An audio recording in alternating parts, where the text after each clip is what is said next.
At 54, David Harrison had built his entire adult life around the principle of independence.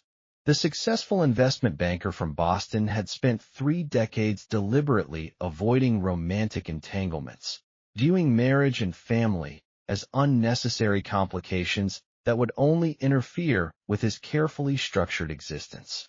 His downtown penthouse apartment was immaculately organized. His social calendar revolved around business functions and solo travels, and his substantial wealth was managed with the same precision he applied to his clients' portfolios. David's commitment to bachelorhood wasn't born from cynicism or bad experiences with women. Rather, it stemmed from a philosophical conviction that he was simply better suited to solitude. He had watched countless colleagues struggle through messy divorces, custody battles, and the endless compromises required by marriage and parenthood. The chaos and unpredictability of family life seemed antithetical to the ordered, purposeful existence he had cultivated. "I'm a confirmed bachelor," David would tell concerned friends and family members who occasionally suggested he was missing out on life's greatest joys. "Some people are meant for marriage and children. I'm not one of them. I'm perfectly content with my life as it is."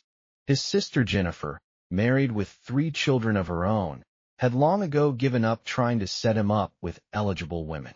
"David's just wired differently," she would explain to her husband. "He's not lonely or bitter. He genuinely prefers his independence. I've accepted that I'll never have nieces or nephews from him."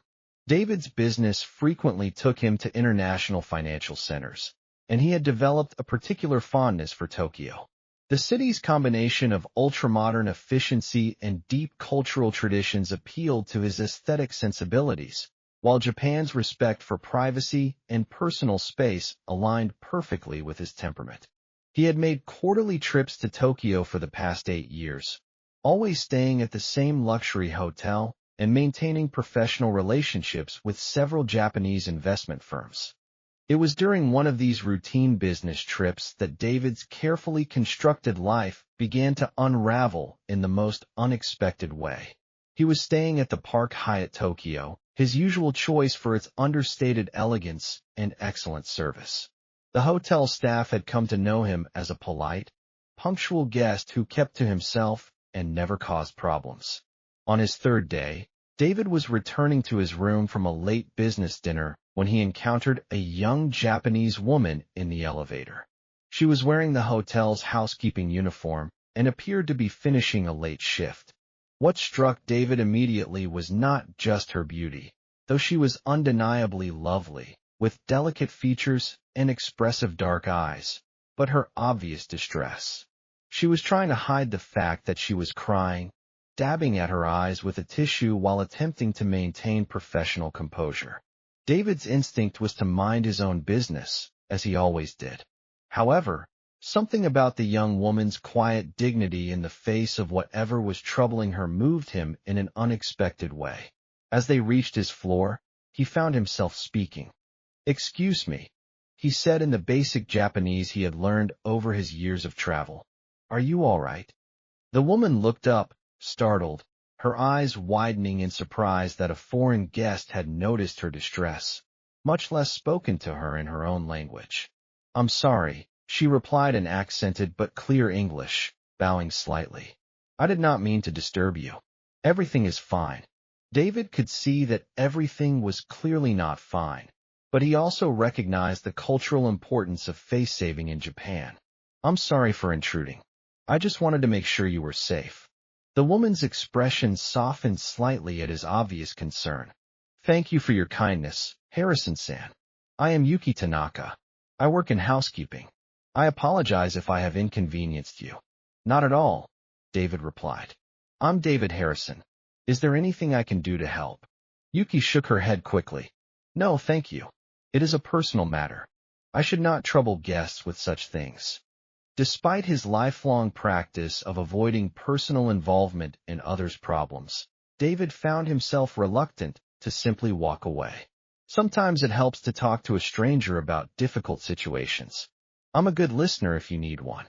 Something in his tone seemed to reach through Yuki's professional reserve. After a moment's hesitation, she said, "Perhaps, if you have time for tea? There is a quiet cafe near the hotel that stays open late." David was as surprised as anyone by his immediate acceptance of her invitation.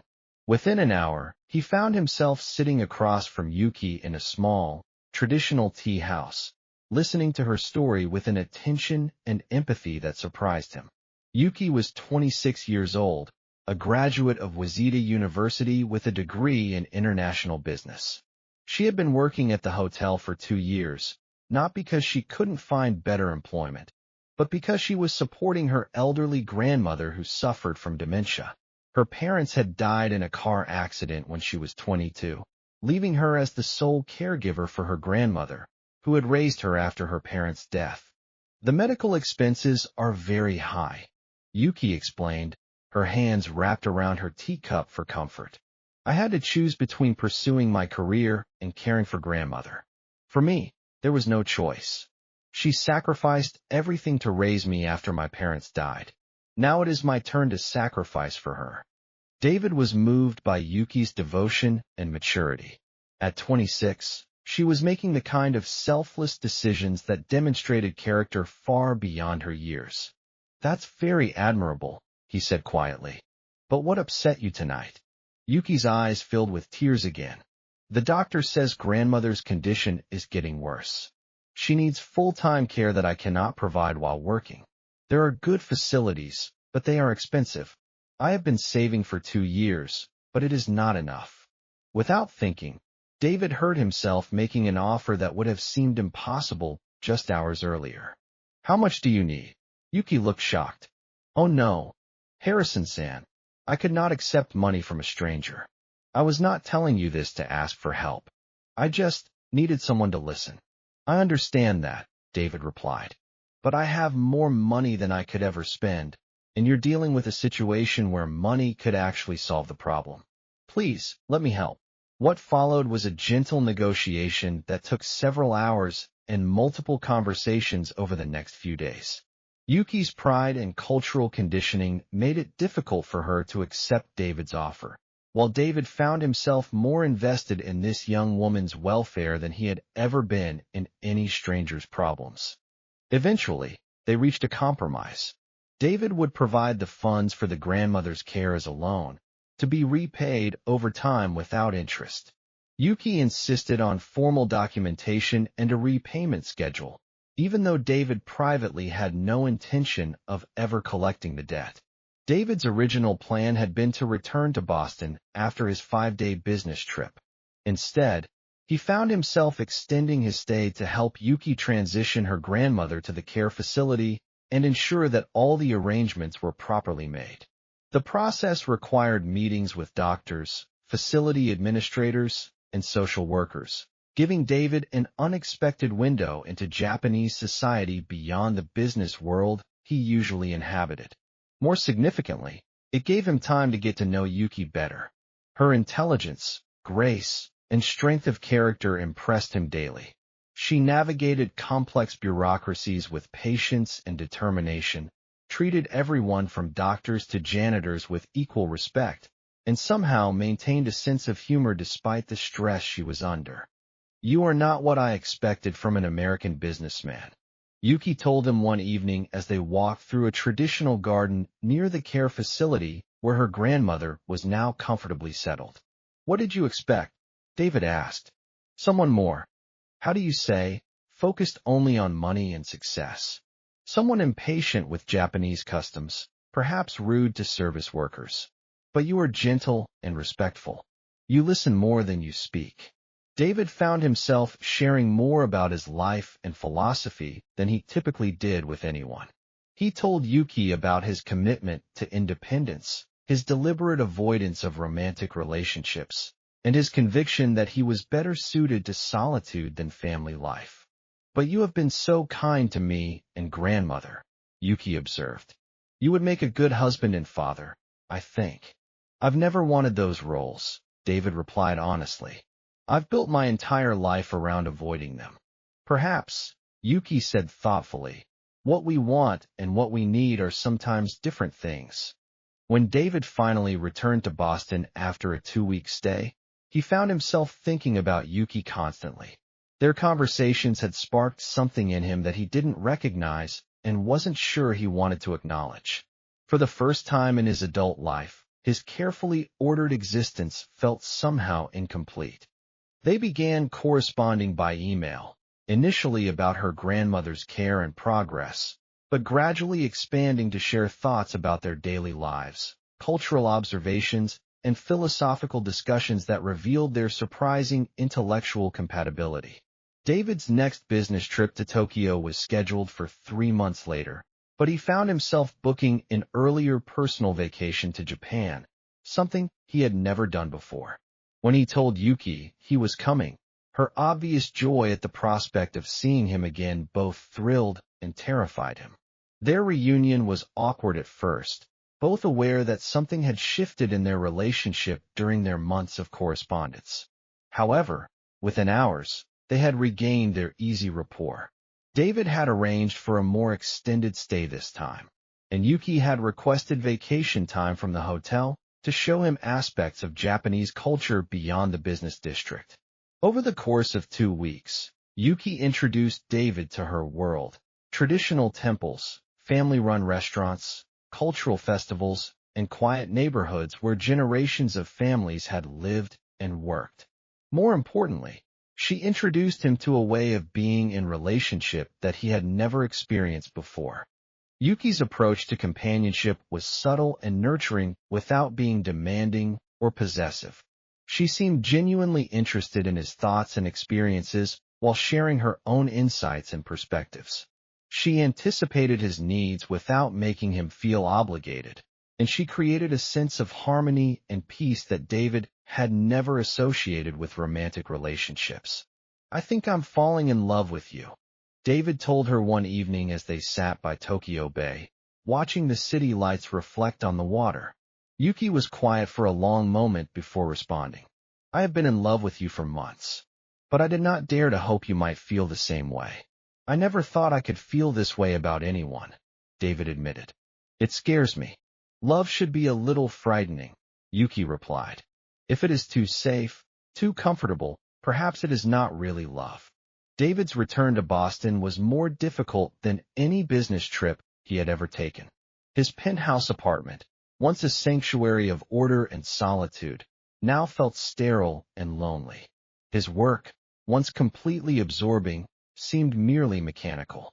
For the first time in his adult life, David was experiencing genuine loneliness and dissatisfaction with his carefully constructed independence.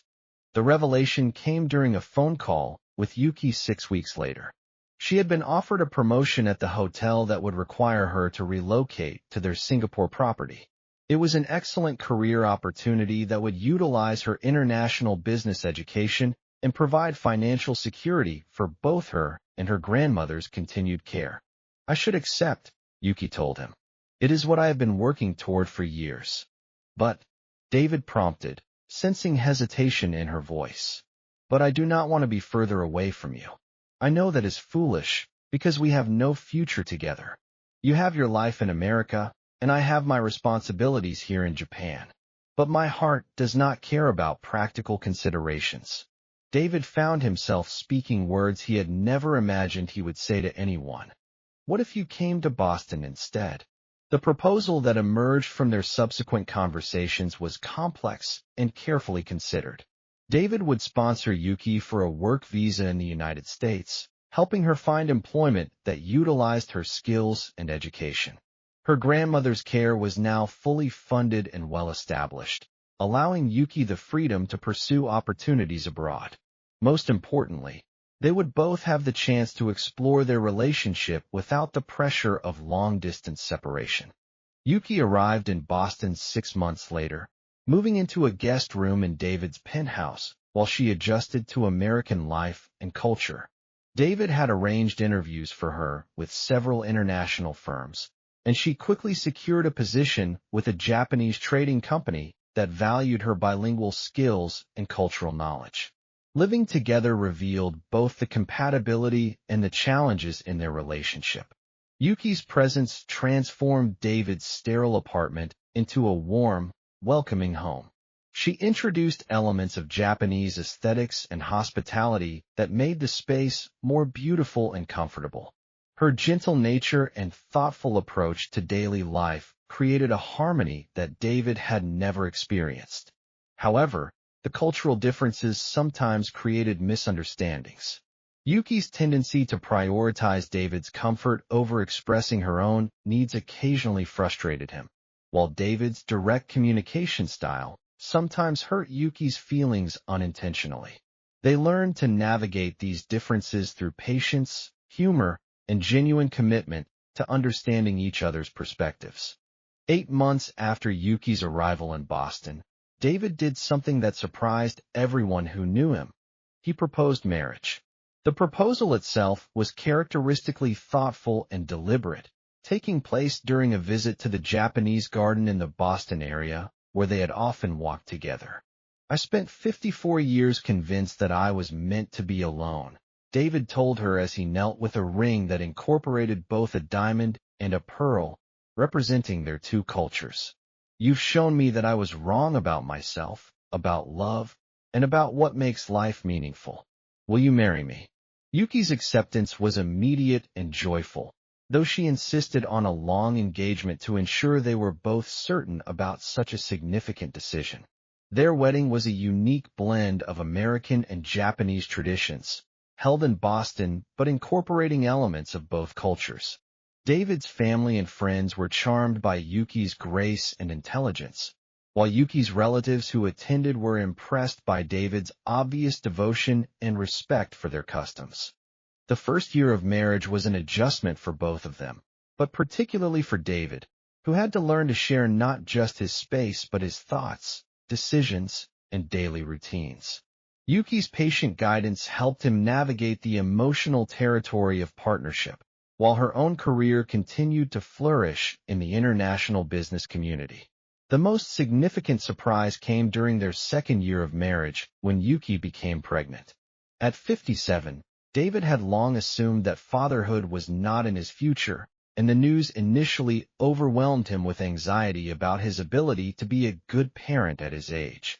"I'm going to be nearly 60 when the baby is born," he confided to Jennifer. "What kind of father can I be at that age?" "The kind who's mature enough to appreciate what a gift this is," Jennifer replied. "You have patience, wisdom, and resources that most younger fathers don't possess. This baby is going to be very lucky." Yuki's pregnancy proceeded smoothly until a routine ultrasound at 20 weeks revealed unexpected news. They were expecting triplets. The shock of this revelation sent David into a period of intense reflection about his capacity to handle not just one unexpected child, but 3. "I wanted a simple, quiet life," David told Yuki one evening as they sat in what would soon need to be converted into a nursery. 3 babies at once is about as far from simple and quiet as it's possible to get." Yuki smiled at his obvious consternation. "Perhaps the universe has a sense of humor about your desire for simplicity. Or perhaps it knows that we have enough love for 3 children, even if we do not know it yet ourselves." The remainder of Yuki's pregnancy was carefully monitored due to the complications often associated with multiple births. David threw himself into preparation with the same intensity he had once applied to investment analysis, reading everything available about premature infants, multiple birth parenting, and child development. The triplets, 2 boys and a girl, were born at 34 weeks, requiring several weeks in the neonatal intensive care unit, but ultimately proving healthy and strong. David was present for the delivery, an experience that transformed his understanding of love, fear, and joy in ways he had never anticipated. Holding his 3 children for the first time, David was overwhelmed by emotions he had spent decades avoiding. The fierce protectiveness, unconditional love, and profound sense of responsibility he felt challenged every assumption he had made about his own character and desires. "I can't believe I thought I didn't want this," he whispered to Yuki as they watched their babies sleeping in their hospital bassinets. "You did not know what this was," Yuki replied gently. How could you want something you had never experienced? The early months of parenthood tested every aspect of their relationship and David's adaptability. 3 infants required round-the-clock care, feeding schedules that dominated every aspect of daily life, and physical and emotional energy that pushed both parents to their limits. David hired additional help, including a night nurse and a nanny to assist during the day, but he insisted on being actively involved in all aspects of childcare. At 58, he was changing diapers, preparing bottles, and walking the floor with crying babies at 3 in the morning, activities he had once viewed as antithetical to his lifestyle, but now embraced as privileges. You are a natural father, Yuki observed during one of their brief moments of quiet together. The children sense your love and feel secure with you. I never understood what people meant when they said children change everything, David replied. I thought it was just platitudes. But I genuinely cannot remember what seemed important to me before they were born. The triplets, named Michael, Sarah, after David's sister, and Yuki, maintaining the Japanese tradition of incorporating the mother's name, developed distinct personalities from their earliest weeks. Michael was serious and observant, Sarah was social and demanding, and little Yuki was gentle and content like her mother. David found himself approaching fatherhood with the same methodical thoroughness he had once applied to financial planning. He researched early childhood development, interviewed pediatricians extensively, and created detailed schedules for feeding, sleeping, and developmental activities. However, the children quickly taught him that parenting required flexibility and intuition as much as planning and preparation. Each baby had unique needs and preferences that demanded constant adaptation and responsiveness. American fathers often try to manage children like business projects, Yuki observed with gentle humor. But children are not problems to be solved. They are people to be understood and loved. As the children grew from infants to toddlers, David's transformation from confirmed bachelor to devoted family man became complete. He reduced his work schedule to spend more time at home, converted his home office into a playroom, and found himself genuinely preferring children's laughter to business meetings. The family dynamic was enriched by Yuki's Japanese cultural traditions, which she carefully maintained while helping the children develop as bicultural Americans. The house was filled with both English and Japanese language, traditional celebrations alongside American holidays, and an aesthetic that reflected both heritage streams. David's extended family was amazed by his transformation. Jennifer, in particular, was delighted to finally have nieces and a nephew and marveled at her brother's natural parenting abilities. I always thought David was missing out by staying single, she told her husband. But now I think he was just waiting for the right person and the right time. He's a better father at 60 than most men are at 30. The children's presence also deepened David and Yuki's relationship in unexpected ways. Working together to raise 3 strong-willed toddlers required constant communication, cooperation, and mutual support. Their different cultural approaches to child-rearing created healthy discussions and ultimately a parenting style that drew from both traditions. We balance each other, Yuki reflected during one of their rare evenings alone together. You bring structure and planning. I bring intuition and flexibility. The children benefit from both approaches. David's business colleagues were equally amazed by his transformation. The man who had once worked 70-hour weeks now left the office promptly at 5 to help with dinner and bedtime routines. Client dinners were scheduled around family obligations, and weekend work was virtually eliminated. David's completely different person, one longtime colleague observed. He's more relaxed, more creative in his thinking, and somehow more effective even though he's working fewer hours. Fatherhood has been good for him professionally as well as personally. As the children approached their 5th birthday, David often reflected on the series of chance encounters that had led him so far from his original life plan. If he hadn't noticed Yuki's distress in that hotel elevator, If he hadn't overcome his usual reluctance to get involved in a stranger's problems, if either of them had been less willing to bridge cultural and age differences, his carefully constructed life of independence would have continued unchanged. Do you ever regret giving up your simple, quiet life? Yuki asked him one evening as they watched their children play in the garden behind their house, which had been redesigned to accommodate a young family's needs. David considered the question seriously before answering. I thought I wanted simplicity, but what I really wanted was meaning. I thought I wanted quiet, but what I really wanted was peace. You and the children have given me both in ways I never understood were possible. The children were thriving in their bilingual, bicultural environment. They spoke both English and Japanese fluently, understood traditions from both cultures, and possessed a sophistication about international differences that impressed teachers and family friends. They're global citizens in the best sense, David's sister observed. They understand that there are many ways to live and think and be in the world. That's a tremendous gift. David's relationship with Yuki had also continued to evolve and deepen. The young woman who had once seemed impossibly different from him had become not just his wife and the mother of his children, but his closest friend and most trusted advisor. I used to think love was about finding someone who was like you, David told her during one of their weekly dinner dates, a tradition they had maintained despite the chaos of raising triplets. But what we have is better than that. You've made me a better version of myself than I ever could have been alone.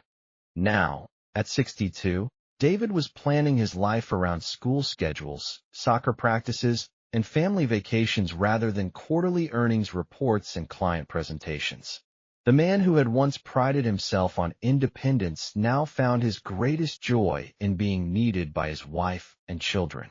The financial security he had worked so hard to achieve had found its perfect purpose in providing for his family's future.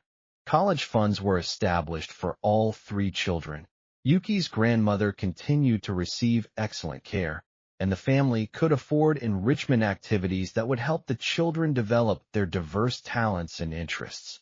I spent decades accumulating wealth for its own sake, David reflected. Now I understand that money is only meaningful when it serves love. Their story had become something of a legend among their friends and colleagues. The confirmed bachelor who found love at 54 and became a father to triplets at 58. People often asked David for advice about taking risks and remaining open to unexpected possibilities. I thought I knew exactly what I wanted from life, he would tell them. But I was wrong about everything that really mattered. The best decision I ever made was helping a stranger in distress, even though it went against every instinct I had about staying uninvolved in other people's problems. Yuki's perspective emphasized the importance of courage in the face of cultural and personal differences. Love requires the bravery to become someone you have never been before. David and I both had to change in order to create our family, but the changes made us more ourselves, not less. As they looked toward the future, David and Yuki were already discussing how to help their children navigate their own life choices while maintaining the values and connections that had made their unlikely family possible. The children would grow up understanding that love could transcend age, culture, and personal history when approached with sincerity, respect, and commitment. The reluctant bachelor who had once viewed family life as chaos and complication had discovered that the right chaos could be beautiful, and that the most meaningful complications were often life's greatest gifts. His story continued to unfold, no longer as a carefully planned narrative of independence, but as an adventure in love, partnership, and parenthood that exceeded every expectation he had once held about what constituted a successful life. David Harrison's transformation from confirmed bachelor to devoted family man represented more than just personal growth. It demonstrated the human capacity for reinvention at any age and the power of unexpected love to reshape even the most firmly held convictions about how life should be lived.